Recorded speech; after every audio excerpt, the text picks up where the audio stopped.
নমস্কাৰ এই মুহূৰ্তত দিব বিচাৰিছো ৰাজ্যৰ কেইবাটাও ডাঙৰ গুৰুত্বপূৰ্ণ খবৰ অংগনবাদী যিসকল কৰ্মী আছে তেওঁলোকৰ কাৰণে ভাল খবৰ আহিছে অংগনবাদী আশা কৰ্মী আৰু ৰান্ধনীসকলৰ দৰমহা অসম চৰকাৰে বৃদ্ধি কৰিলে কিমান টকাকৈ বৃদ্ধি কৰিলে আসলতে অংগনবাদী কৰ্মীসকলৰ দৰমহা এই ভিডিঅ'টোৰ মাধ্যমত আপুনি সবিশেষ তথ্য জানিব পাৰিব লগতে ৰাজ্যৰ যিসকল পিএম কিষাণ কৃষক আছে তেওঁলোকৰ কাৰণে আহিছে এটা ভাল খবৰ পিএম কিষাণে এইবাৰ ৬০০০ টকাৰ হলনি লাভ কৰিব ১২০০০ কোটি টাকা অৰ্থাৎ পিএম কিষাণ কৃষকে এইবাৰ ২০ নম্বৰ ইনস্টলমেন্টত ২০০০ টকাৰ হলনি লাভ কৰিব ৪০০০ কোটি টাকা কোনসকল কৃষকে এইবাৰ টকা লাভ কৰিব কোনসকল কৃষকে লাভ কৰিব ইমান সংখ্যক টকা সবিশেষ তথ্য এই ভিডিঅ'টোৰ মাধ্যমত জানিব পাৰিব লগতে অৰুণোদয় আঁচনিক লৈ আহিছে এটা ডাঙৰ গুৰুত্বপূৰ্ণ খবৰ অৰুণোদয় আঁচনিৰ টকা নোপোৱাসকলৰ কাৰণে ৰাজ্যৰ মুখ্যমন্ত্ৰী হিমন্ত বিশ্ব শৰ্মাই কৰিলে কেইবাটাও গুৰুত্বপূৰ্ণ ঘোষণা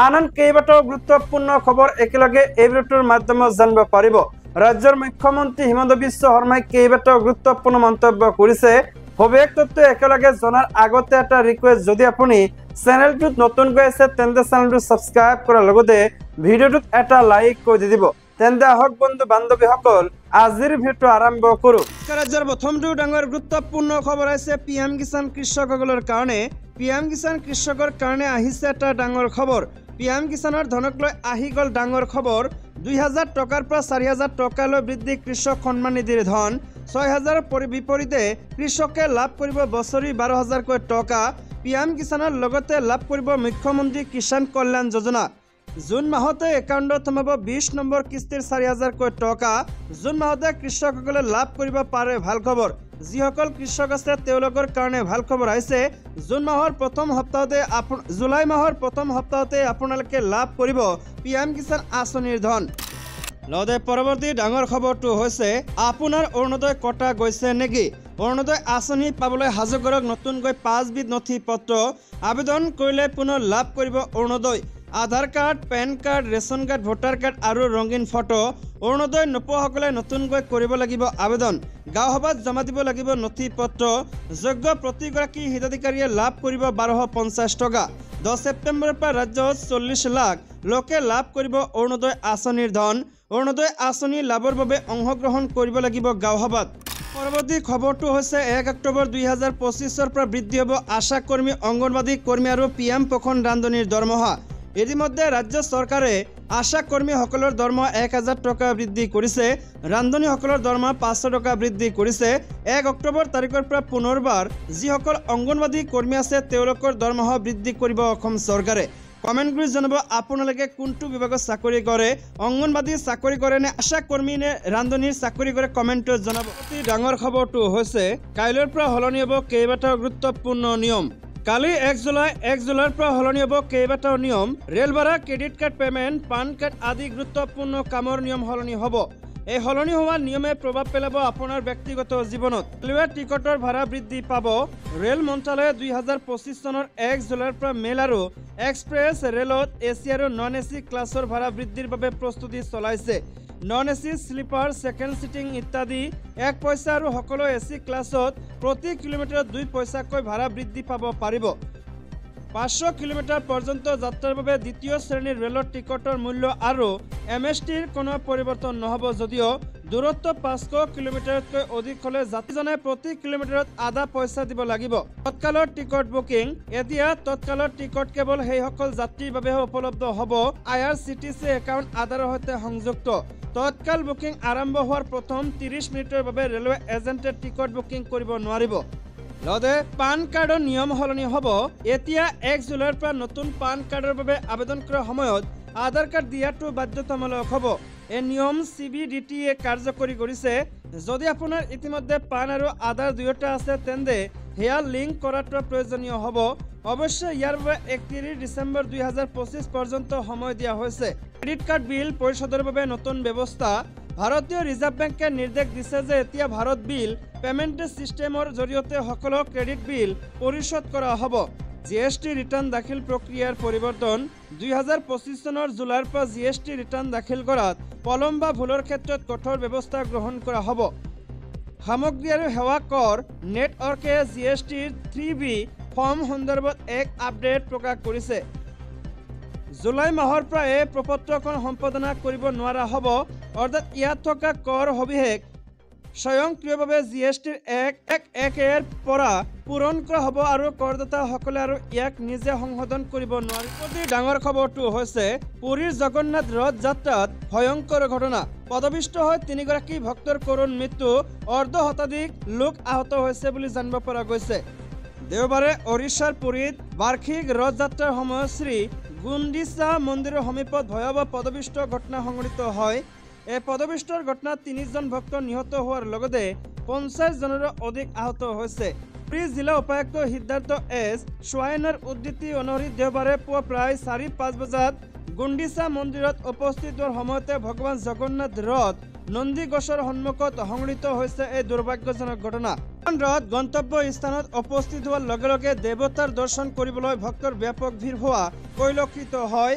ফলত কেইবাগৰাকীও ভক্ত ৰথৰ চকাৰ ওচৰত ইজনে সিজনৰ ওপৰত পৰি যায়। আহতসকলক ওচৰৰ চিকিৎসালয়ত ভৰ্তি কৰা হৈছে। 6জন ভক্তৰ অৱস্থা সংকটজনক বুলি জানিব পৰা গৈছে। দুজন হৈছে খোৰ্ধা জিলাৰ বলাগড়ৰ বাসন্তী সাহু, প্ৰেমানন্দ মহন্ত আৰু বলিয়ান্তা ব্লকৰ অন্তৰ্গত অথন্তৰা গাঁৱৰ প্ৰভাতী দাস।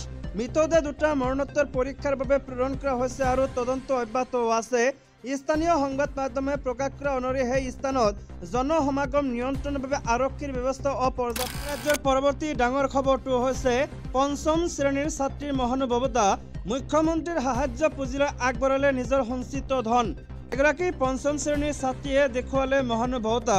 খেলা ধূলা কৰাৰ বয়সত আঁতৰজনৰ বাবে চিন্তা কৰিছে কণমানি ছাত্ৰীগৰাকীয়ে।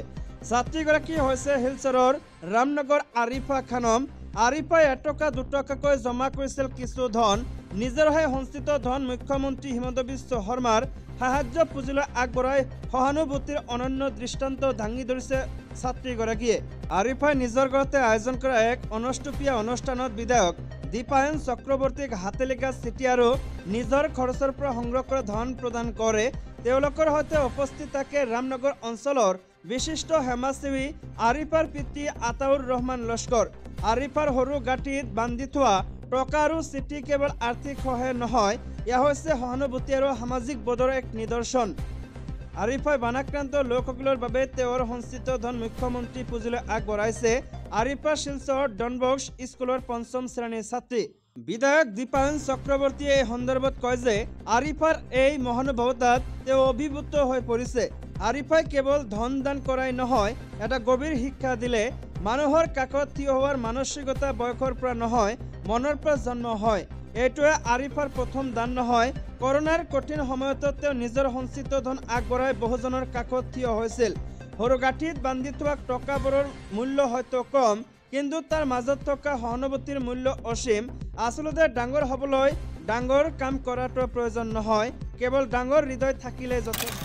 পৰৱৰ্তী ডাঙৰ খবৰটো হৈছে ৰাজ্যত পুনৰ জানুৱাৰীৰ পৰা আৰম্ভ হ'ব নেকি ৰাজ্যৰ শিক্ষাবৰ্ষ। ডাঙৰ সিদ্ধান্ত গ্ৰহণ কৰিলে ৰাজ্য চৰকাৰে। পুনৰ জানুৱাৰীৰ পৰা আৰম্ভ হ'ব নেকি ৰাজ্যৰ শিক্ষাবৰ্ষ।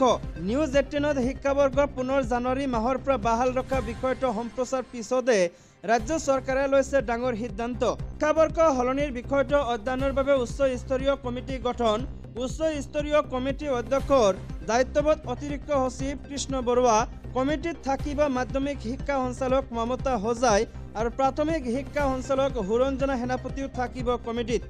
উচ্চ স্তৰীয় কমিটিখনে প্ৰথম পৰ্যায়ত আলোচনাৰ বাবে বাছনি কৰিব 10গৰাকী শিক্ষাবিদ আৰু শিক্ষাবিদসকলেৰে সম্পন্ন হ'ব প্ৰথম পৰ্যায়ৰ আলোচনা। দ্বিতীয় পৰ্যায়ত আলোচনা হ'ব ছাত্ৰ সংগঠনৰ নেতৃত্বৰে আৰু পৰৱৰ্তী সময়ত অভিভাৱকেৰেও আলোচনাত মিলিত হ'ব উচ্চ স্তৰীয় কমিটিখনে। আলোচনাৰ অন্তত উচ্চ স্তৰীয় কমিটিখনে দাখিল কৰিব প্ৰতিবেদন। এই প্ৰতিবেদন ভিত্তিতে শিক্ষাবৰ্ষ সলনি সন্দৰ্ভত ৰাজ্য চৰকাৰে গ্ৰহণ কৰিব ব্যৱস্থা। উল্লেখ্য, বিগত কেইবাটাও বছৰ ধৰি জানুৱাৰীৰ পৰিৱৰ্তে এপ্ৰিল মাহৰ পৰা আৰম্ভ হৈছিল নতুন শিক্ষাবৰ্ষ। ৰাজ্যৰ পৰৱৰ্তী ডাঙৰ খবৰটো হৈছে মনত বৰ আঘাত পাইছো, ক্ষমা প্ৰাৰ্থনা অহংকাৰী মন্ত্ৰী জয়ন্ত মল্ল বৰুৱাৰ। অহংকাৰে মূৰত ধৰা মন্ত্ৰী জয়ন্ত মল্ল বৰুৱাই অৱশেষত ক্ষমা বিচাৰিলে। ক'বলগীয়া কিছু কথা মুখেৰে ওলাই যোৱা বুলি সামাজিক মাধ্যমত স্পষ্টীকৰণ দিলে মন্ত্ৰীগৰাকীয়ে। শৰীৰৰ পৰা সাংবাদিকৰ প্ৰতি অন্তৰত থকা গভীৰ শ্ৰদ্ধাৰ কথাও উল্লেখ কৰিলে মন্ত্ৰী জয়ন্ত মল্ল বৰুৱাই। ক্ষমা প্ৰাৰ্থনা কৰি মন্ত্ৰী জয়ন্ত মল্লই কয় যে ইচ্ছাকৃতভাৱে মই কোনো সাংবাদিকক অপমান কৰা নাই। তথাপিতো যদি মোৰ কথাত কাৰোবাৰ মনত আঘাত দিছে তাৰ বাবে মই সঁচাকৈ দুখিত।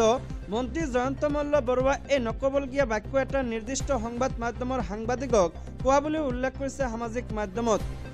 জয়ন্ত মল্লই উল্লেখ কৰে যে নিৰ্দিষ্ট সেই সংবাদ মাধ্যমৰ সাংবাদিকগৰাকীক কৈছিলোঁ যদিও সমগ্ৰ সাংবাদিক সমাজে দুখ পোৱা বুলি জানি মই নিজেও মনত বৰ আঘাত পাইছোঁ। সেয়েহে সকলোকে ভুল নুবুজিবলৈ মই বিনম্ৰতাৰে অনুৰোধ জনাইছোঁ।